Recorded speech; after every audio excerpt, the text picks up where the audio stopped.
Hey, I'm Kuony, and this is my kitchen, and today I'm going to show you how to make egg noodles.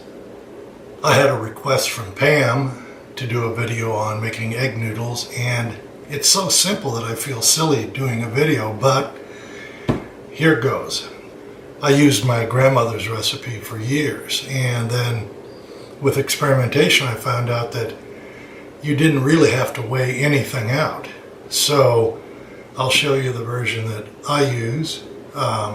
It's good for soup, that sort of thing. And if you want to dry them, you can. I don't suggest that. The drying was a preservation technique years ago, but now we have refrigeration and freezers. So if you happen to make more noodles than you actually think you'll use, put them in a bag and freeze them. The batch is actually small enough you should be able to make, with a little experience, a small batch of noodle dough, make it, have none left over. And if you do, they're noodles. What's not to like about having too many noodles? Alright, so here's how it's done. We're going to start out with all-purpose flour. And you can use bread flour. I've never used whole wheat, any of that. This is regular white flour. The all-purpose flour seems to make a little lighter noodle, which I think is good. What I'm going to do is I'm going to take a scoop of flour. I'm going to put it in the bowl. I'm going to take, I'm going to say about, maybe 1/8 of a teaspoon of salt.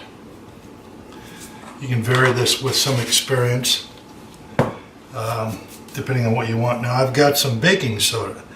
This was not part of my grandmother's recipe, but once again I'm going to add about, maybe 1/8 of a teaspoon. And what it seems to do is just add to the lightness a little bit. It kind of fluffs it up, and that's good. If you don't have it, it's not critical, just leave it out. Now as you're making these, you're at the dry stage here. If you have something you want to put in it, then do it now. I will put any number of herbs in depending upon what happens to be in season in my garden. I've used a lot of chives, thyme. If you're making chicken noodle soup, you can put a little bit of chopped sage in it or rubbed sage. But the next thing, critical, is the eggs, because it wouldn't be egg noodles without eggs. I've got 2 medium eggs here. Now it doesn't matter whether you use small, whether you use jumbo, whatever it is you use, because you're going to work up to it. So you're going to adjust your recipe to the amount of eggs you got. If you want to make a huge batch, just make a few more eggs and flour, and you've got extra. So you've got the eggs in the middle of this little nest of flour, and you're just going to start to gently whip them.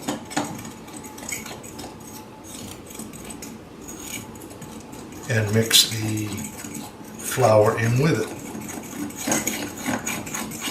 And it will start to thicken up. Oops. At least what you have in the bowl will thicken up.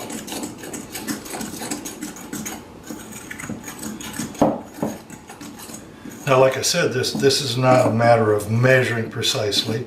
You're going to work up to a texture that you want for your particular application. So don't worry about, have I got too much flour? If you start out with too much flour, add another egg. You'll end up with more noodle dough, but like I said, what's the downside in that? That's firming up pretty good. It's still real sticky. I'm going to add a little more flour. And what you're going to do is just simply keep adding flour a little at a time, mix it in. until you get to the consistency you want. And that can vary tremendously, as I'll show you. That looks like it's pretty good. It's soft.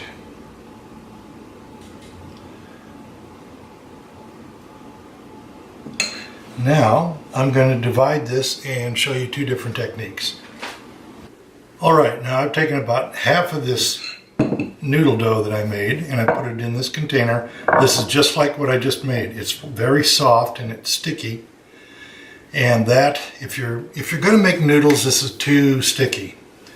If you want to make drop noodles, which my grandmother made all the time, you're going to want to take this, and I'll show you in a minute, spoon it out, drop it into your boiling liquid, whether it's water or chicken soup or whatever. And these will make real nice dumplings. Now I've got a little baby spoon, then I just take the end of it, because first time I made these, I used a teaspoon and put about half of the teaspoon in and thought, oh, that'll be about great, you know, that'll be about right. When they cooked, they ended up being about so big. And nothing is as frustrating as having a golf ball sized noodle rolling around in your bowl of soup and you trying to cut it on the side of your bowl. It doesn't work. So I'm going to set that aside, and this is what's left of the dough that I made. And you can see it's still very sticky. So what I'm going to do is I'm going to add a little more flour, work that in.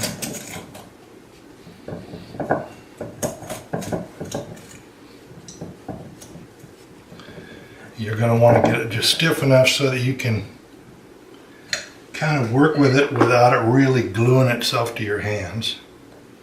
And be cautious about adding the flour, because you're going to be adding a little more.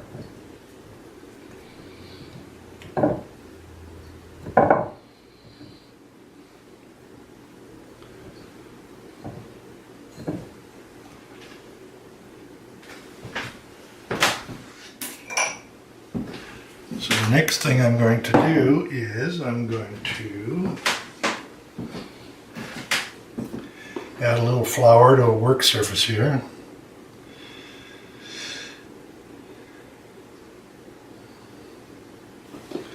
I'm going to take these noodles out, which are still real sticky.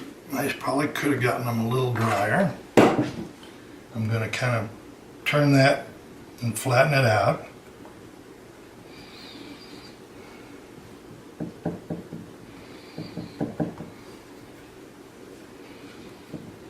Alright, now I will, see, it's still sticky, so I'm going to have to run that around a little bit. And as you roll it out, it's going to expose new areas that are sticky. So you're going to want to turn it frequently. And actually, that's going to make a real thin noodle.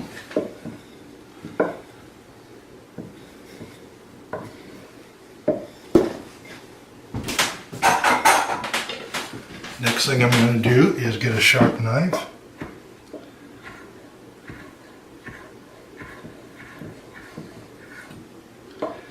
And I'm simply going to cut it into noodle shapes. Now, like I said, you can dispense with this and just drop them right in the soup if that's what you'd rather do, which I enjoy doing.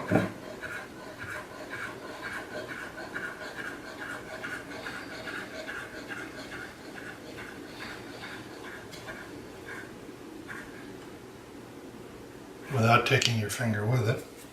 And we have noodles. Now, I'll show you how to actually use these in your broth or soup. Well, just as a little sidebar for those of you who like chicken soup, one of the things that I usually do is, if I can find those large bags of chicken hindquarters, I'll get those on sale. I will cook the chicken all together in a pressure cooker or in a pot until it's completely cooked and soft. And then I let it cool down and I strip all the meat off the bones, throw the bones away. But I save the liquid and I add, skim the fat off if you want to, which you probably will. Add celery, onion, some other things, and then simmer it for about another 20 minutes to make a real rich soup stock. You can add herbs to that also. Then that can be put in containers and frozen, and when you want soup sometime, you can go to your freezer, heat it up, thaw it out, and you've got yourself homemade chicken noodle soup. All right, we're ready to cook the noodles now, and at this point I'm going to make it in regular water so you can actually see what it looks like without other ingredients boiling around. So in this I put a little salt, and what I'll do is fix these and then put them in a colander, shock them, run cold water over them, and then I can bag them up, put them in the freezer or the refrigerator and use them later. But I'm going to show you how this works. Here is the soft dough. Now I'm just going to take a little bit. You drop them right in the water or stock or whatever you're using. Now when these cook, they'll come up to the surface and they'll puff up. And they are delicious.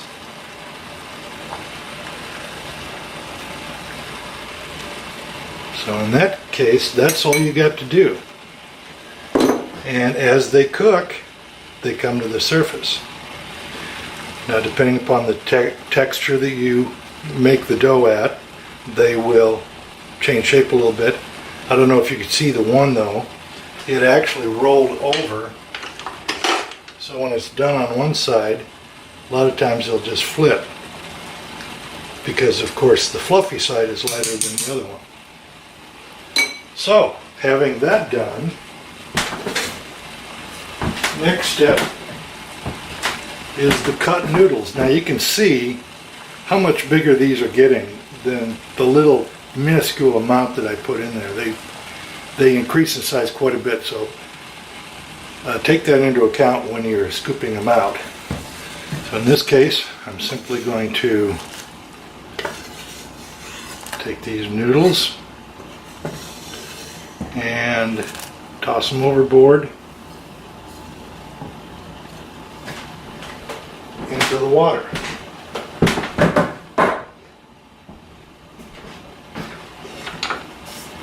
Now you can see those have already floated to the surface, and I would say they probably would cook maybe a couple more minutes and they're ready to serve or ready to eat, especially if this is soup. This is going to be great.